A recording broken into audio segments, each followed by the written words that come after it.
blog entry 95, and this is from 12/31 of 2022. So in this blog entry, I was reflecting on the day before. I'd had conversation with several people who were struggling, caught in repeated attempts to find happiness through their material dealings with the world. But this time, it was different for me.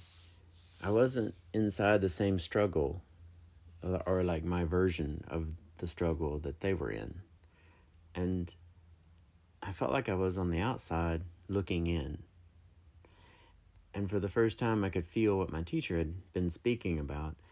The moment that you're no longer entangled in the illusion and observing it with clarity, it was like watching a pattern I used to be trapped in, but now I could see it from a distance.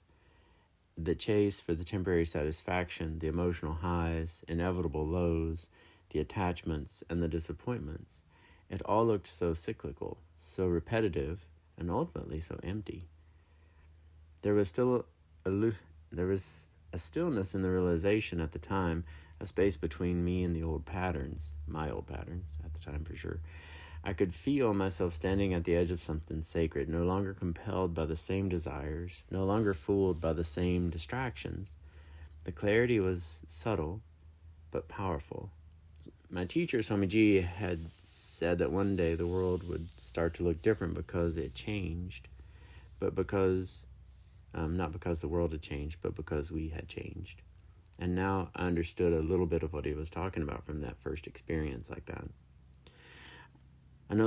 I decided at that point, I no longer want to keep going around in circles within the material world, chasing after experiences that are only partially satisfying. I could feel in a real way how Krishna and Krishna Seva are fundamentally different from everything else. There's, at that point, I was really able to see the difference.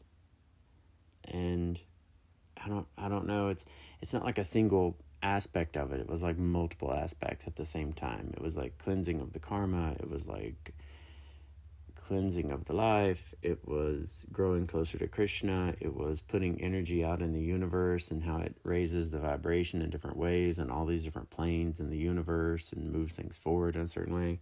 So in hearing this spoken, it seems like it would just be one aspect, but it was like several all at once. It was really wild.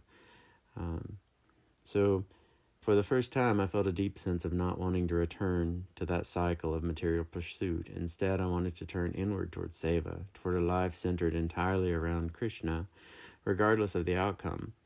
That path feels more meaningful, more nourishing, more fulfilling than anything the material world could offer or sustain.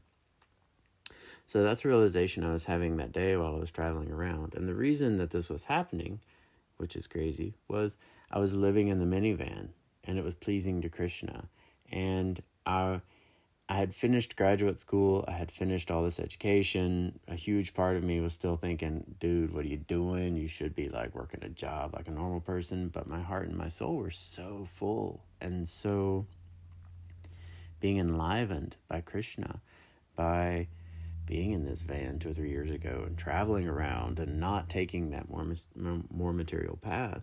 So he would bring experiences like this to me on my journey for me to not necessarily be completely out of the material and completely over it and completely beyond it at that point when I wrote this in my journal, but to see the bigger picture from more of where he sees everything from, like to see just a tiny little piece of it, like a glimpse of it, to be able to see the cycle of the material, to be able to see the material energy like created into these different aspects, to see people like pulled in all these different directions and all these different longings and attachments in all these different ways, and how that as soon as those would drop, others would come, almost like cords that would attach and just pull and tug on them.